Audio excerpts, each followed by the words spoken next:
Boa noite.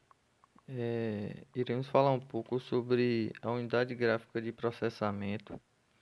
Eu me chamo Wesley Ibrahim, sou aluno da disciplina de Arquitetura e Organização de Computadores da UniFTC e o professor da disciplina é o Lucas Amorim. Introdução. A unidade gráfica de processamento, ela ao longo do tempo vem evoluindo. E as primeiras gerações, elas datam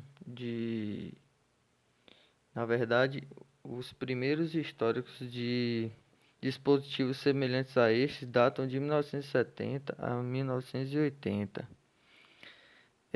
As unidades, na verdade, eles são microprocessadores desenvolvidos com a função de manipular e renderizar objetos gráficos, realizando algumas operações de transformação, iluminação e texturização e rasterização.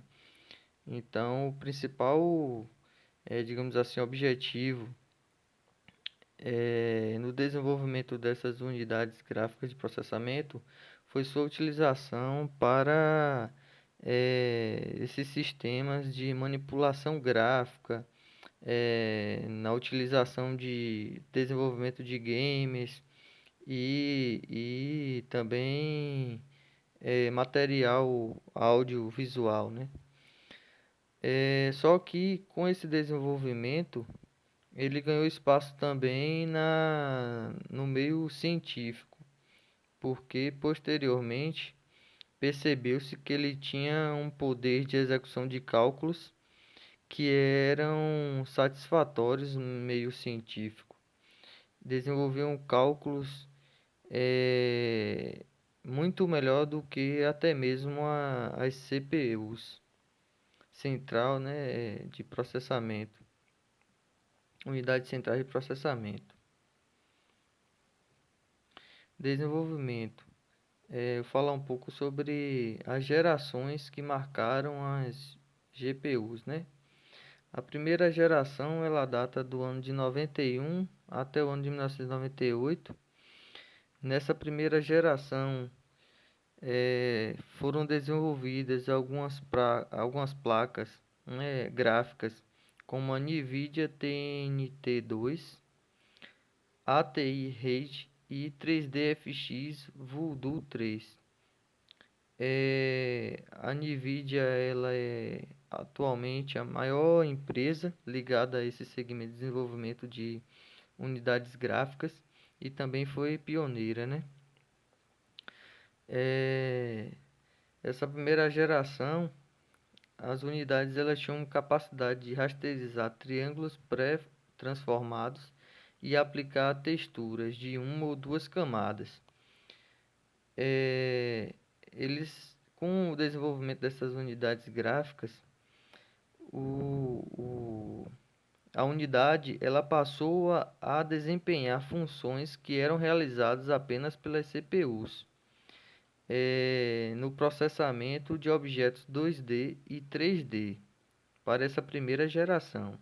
Só que ainda assim elas apresentavam algumas dificuldades em realizar algumas transformações em vértices de objetos 3D. Por isso, elas ainda tinham algum conjunto de limitação em suas operações matemáticas executáveis sobre as texturas.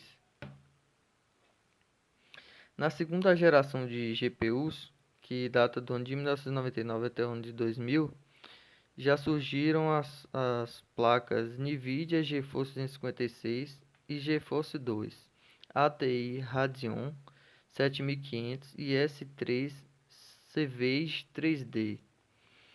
Nessa segunda geração, as GPUs já eram capazes de realizar as transformações de efeito de iluminação sobre os vértices dos objetos 3D, evoluindo em relação à primeira geração, que a gente viu que elas não conseguiu desempenhar essa função. E com isso, elas já eliminavam, digamos assim, essa atividade que era realizada pelas CPUs. e também operações matemáticas passaram a suportar o CubeMapping e operações com sinal.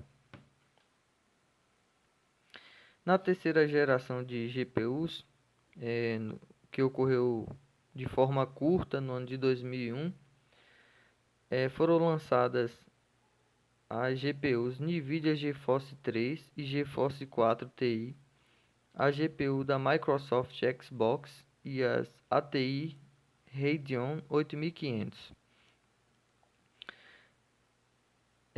Nessa terceira geração, houve a primeira execução de programas para transformação de vértices e também houve uma configuração de processamento de pixels.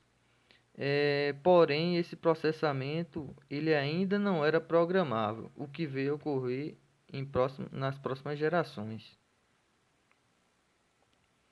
Na quarta geração, que ocorreu no período de 2002 a 2005, foi lançado a placa NVIDIA GeForce FX e ATI Radeon 9700. A partir daqui houve evolução na programação de vértices quanto aos fragmentos de pixels. Foi a partir da quarta geração que surgiu a C4Graphics, que foi mais conhecida como CG, que foi uma linguagem de programação desenvolvida pela NVIDIA, voltada para a implementação de programas fragmentados e posteriormente, a partir da quinta geração, no ano de 2006, foi criadas as placas NVIDIA, né, publicadas as placas NVIDIA GeForce 8800 e GeForce 200 e ATI Radeon HD. Com isso, nesse período, a principal característica foi a arquitetura unificada de processamento de pipeline cíclico e também o suporte a algumas linguagens de programação de mais alto nível que a criada na geração anterior pela NVIDIA, como por exemplo o CUDA.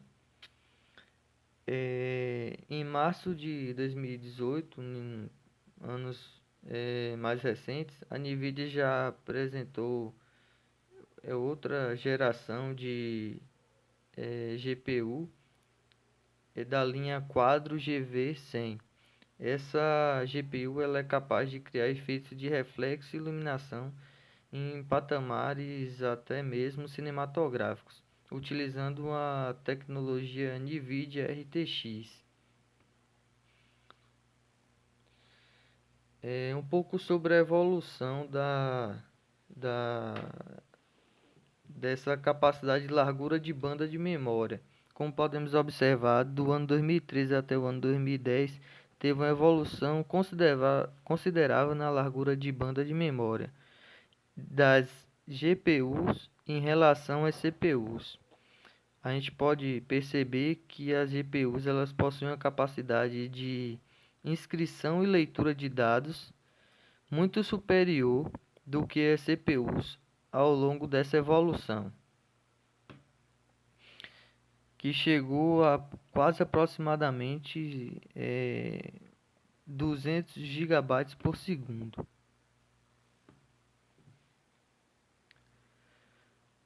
Falando um pouco sobre a GPU, que na verdade é um outro caminho que acabou se tomando com o desenvolvimento das GPUs, né?